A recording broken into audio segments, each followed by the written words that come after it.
some of the greatest minds you will find have come from Tamil Nadu. And there's a reason for that. There's a reason for that. If you look at the history of the world civilization, the greatest of the innovations about life and society and culture have taken place, especially in India, in two places, Kashmir and Tamil Nadu. And the reason was that the purest minds, after you do your post-graduation, you go to Harvard and Yale and Ivy League universities for your specialization. So that specialization, even after Kashi, you will be surprised to know that in Kashi, in the Guru Shishya, in the Gurukuls, when you graduate, when you finish your course, you take 3 steps towards Kashmir. So these were the two places where a kind of a cultural renaissance took place. Greatest of the philosophies, the value of religion and the relationship of religion in human life, a lot of experimentations, political thought. And that's why you see, when we say Bharat Varsh, all you see is from top to bottom a great cultivation of novel ideas and thoughts. But today, it's a sad commentary. Today only I was reading a book on calculus, the history of calculus. And it begins, without the decimal system which came from India, there would have been no calculus. Without calculus, there would have been no GPS system. No GPS means no Google, no airlines, everything, whatever happens in our life, calculus plays an important role. So what has happened? A nation which gave direction to the world. We were the center of knowledge. We were the cradle of civilization. What quantum physics is discovering now, we knew 5,000 years ago. If you understand little Hindi, they say kan kan mein Bhagwan, which means in every particle there is God. We said it thousands of years ago. And quantum physics is now discovering, so they just discovered God's particle. And they are realizing that the power of the smallest particle is equal to the cosmic power. I am paraphrasing, not the equation. But we knew it right from the beginning. And therefore, the Vedantic knowledge begins with Tattvamasi, which means you are that. We never had this conflict of who's God. And that's why you will see in this world now, today there are two kinds of faith systems. One, which I call is an open source. There must be a lot of people who are in IT industry, so you will understand. There are open source faith systems. And then there are closed faith systems. Open faith system is that you can imagine your God in whichever way you want. You don't believe in God, no problems. If there are no gods, you worship trees, you worship sky, you worship sun, you worship anything. But in the end, you learn that you are that. Thou art that, as they say. Because you have the same power or same gunas or same qualities as what we think the God means, this Srishti, the Brahman is. And that's what Advaita is also all about. It says everything is one. So open source faith systems are hardly there in the world. We are perhaps the only surviving open source faith system, which is why you will find that people who were persecuted in their own countries, they came to India. All these all these invaders who came to Kashmir, they were persecuted in their own country. They came here to take shelter.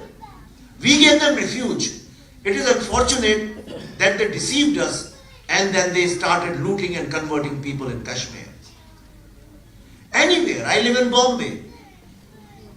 The Parsis, the Persian people, persecuted, they only survived here. We are the only country in the history of humanity which has given birth to 4 most peaceful religions. There is no other country in the world, no society in the world. We are the only ones. In fact, all other societies have destroyed and killed other religions. But we have given birth, and not just birth. If you look at the minorities, all the countries talk about minorities today. It's a very big problem in the world. I was in Europe and USA last 6-7 months. The only thing people talk about how to deal with minorities, especially the Islamic minority. But everybody talks.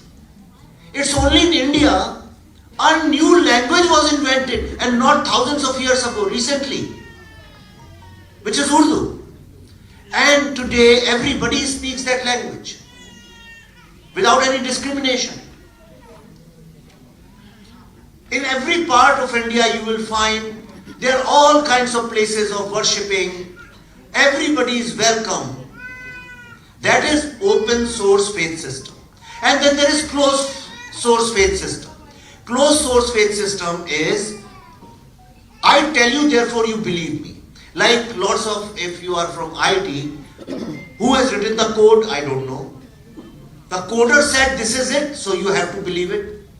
If you don't believe it, you can't use the code.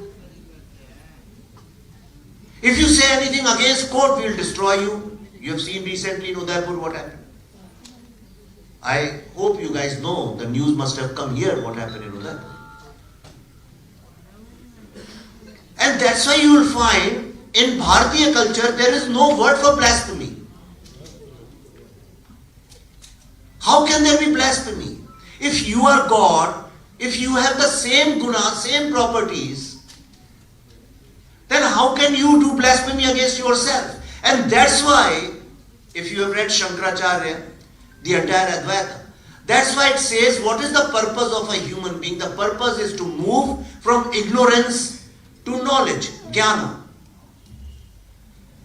And only when you move from ignorance to knowledge, you self-actualize yourself.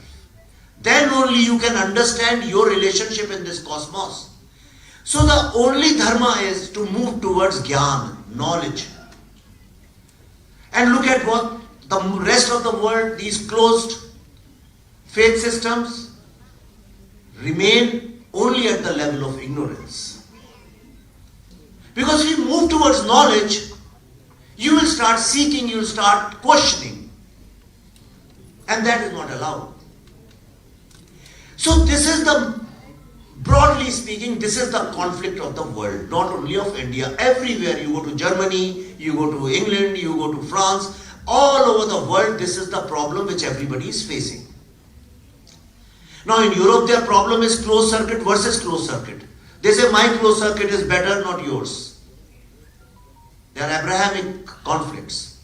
But we are going through a very strange kind of a phenomena where what is truth and what is correct for the world is being challenged by regressive systems. And therefore, the need for a cultural renaissance, a cultural revolution is very, very important in this country. Everybody says, why did you have to make this film? Because after making this film, my life has become like a prison. I can't go out, I'm a very social person. I can't go out, I can't meet my own family, people. I have to be restricted. All my movement is restricted, thanks to the Home Ministry of India. So, but this is so unfortunate. Imagine Imagine Mr. Steven Spielberg, who made Schindler's List. It's about the Holocaust of Jews. Imagine Mr. Spielberg, after making that film, getting security and threats. It never happened.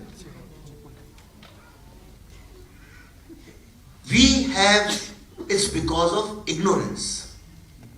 Journalists ask me very often, no. You are saying 4,000 people were killed. No, according to my record, there were 3,870 people were killed. I say when Mr. Spielberg makes a film and he says 6 million Jews were killed, nobody in this world asks, was it 6 million or was it 5.8 million? Whatever he says, you believe it, because in the moment of compassion and empathy and a tragedy of such nature, you don't go on counting dead bodies. There are dead bodies, that's enough. Nobody, since the partition this problem was going on, nobody in the world knew about it. Wherever I went for research, everybody thought that Kashmir is part of Pakistan because Pakistan has been doing lobbying. That's when I decided that I will travel all over the world and I'll talk to the youth and make them aware that yes, in a Hindu nation of India, I'm saying Hindu because it's not my terminology, it's been given by the world to us.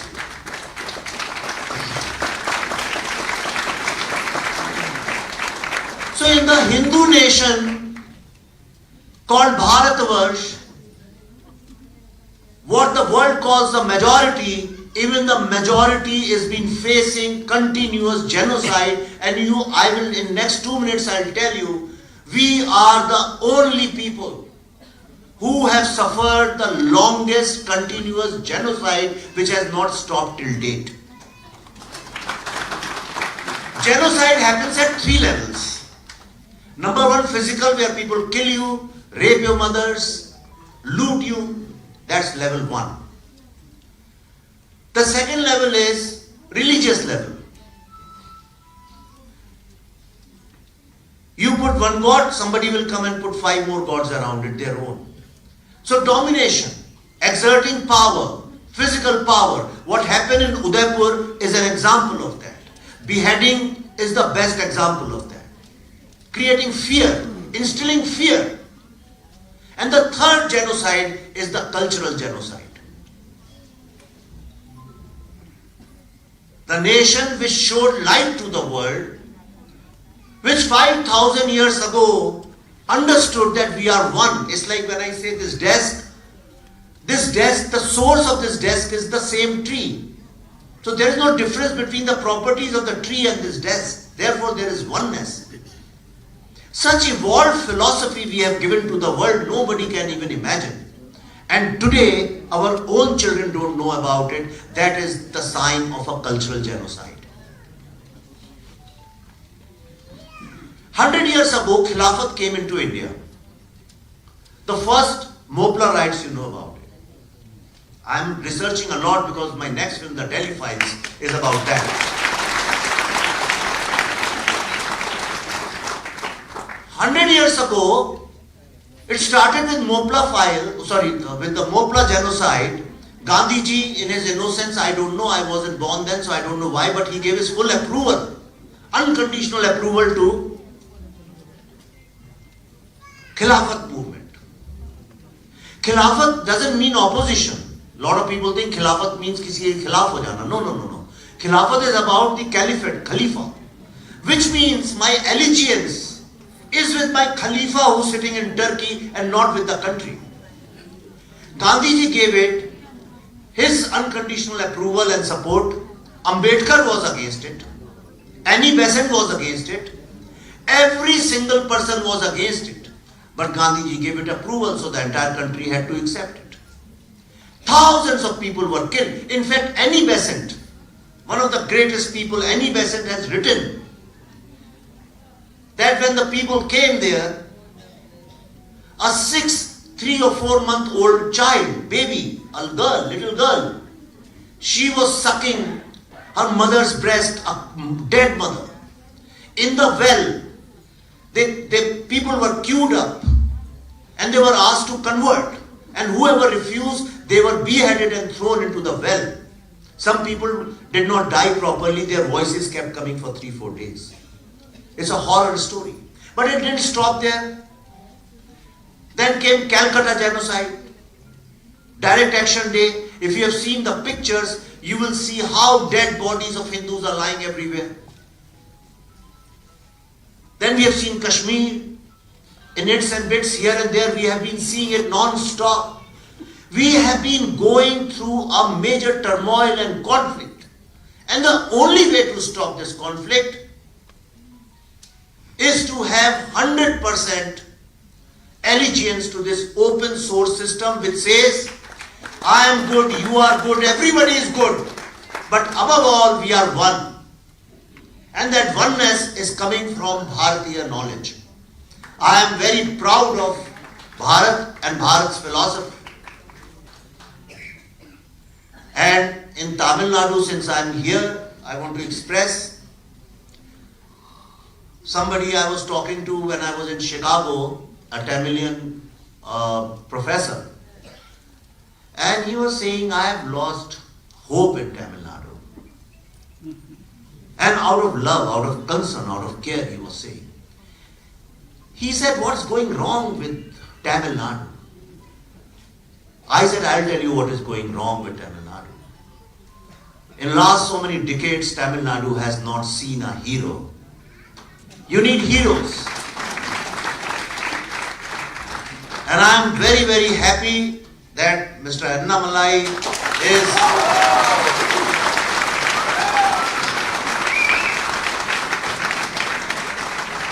is that dynamic hero everybody was looking for. I hope with your support and love, you will what I desire, and millions of people like me who desire this, I hope you will take Tamil Nadu on the path of Indic Renaissance.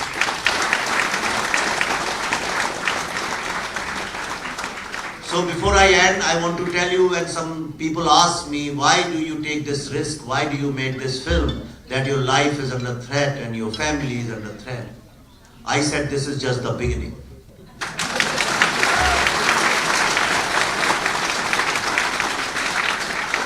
Time has come. It is like after freedom movement, we need another movement. We have to free ourselves from these secular thoughts.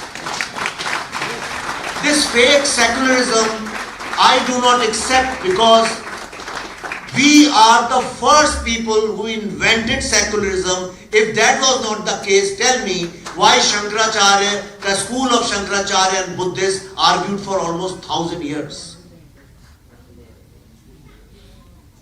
Nobody needs to teach us about liberalism, about secularism, about inclusiveness. We are the most inclusive people.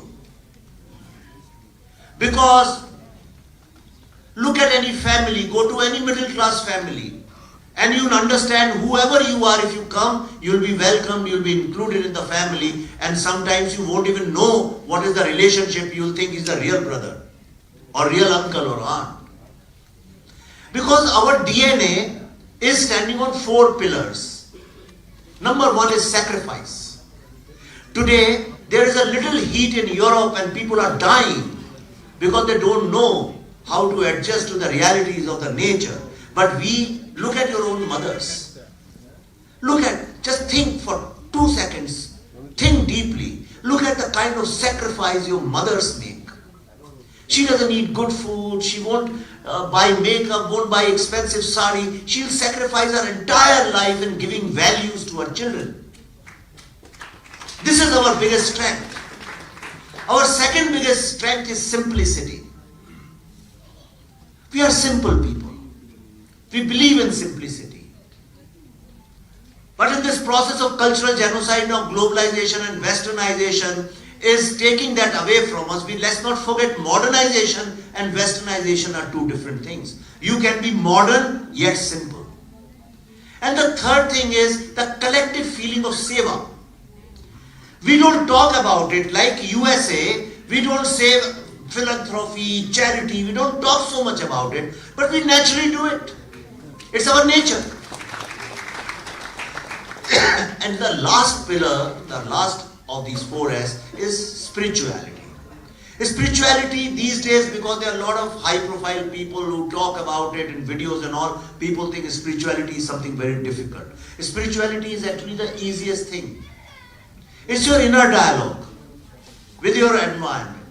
And I think every Indian is born with some understanding of spirituality. So what do we need to do? We have to pick up the great strengths and gunas of our DNA, of our culture. And we have to revolutionize them in such a way so that the younger people of this country, they find a purpose. When you teach wrong history, when all the times you are looking at the fault lines, you are telling them this is wrong with you, this is wrong with you. If you have any children in your house, you do an experiment, tell a young child, something is wrong with you, something is wrong with you, trust me, he will become duffer. He'll have no sense of pride, he'll have no sense of purpose.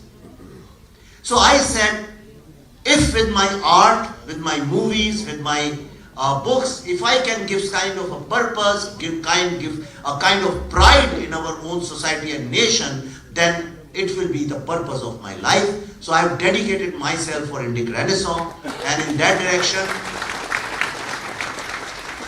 I am making films, and in a very, very positive way. The way people received, I want to thank you, because in the history of Chennai or Tamil Nadu, Hindi films don't work here very well. And when my film released, it hardly released in few screens.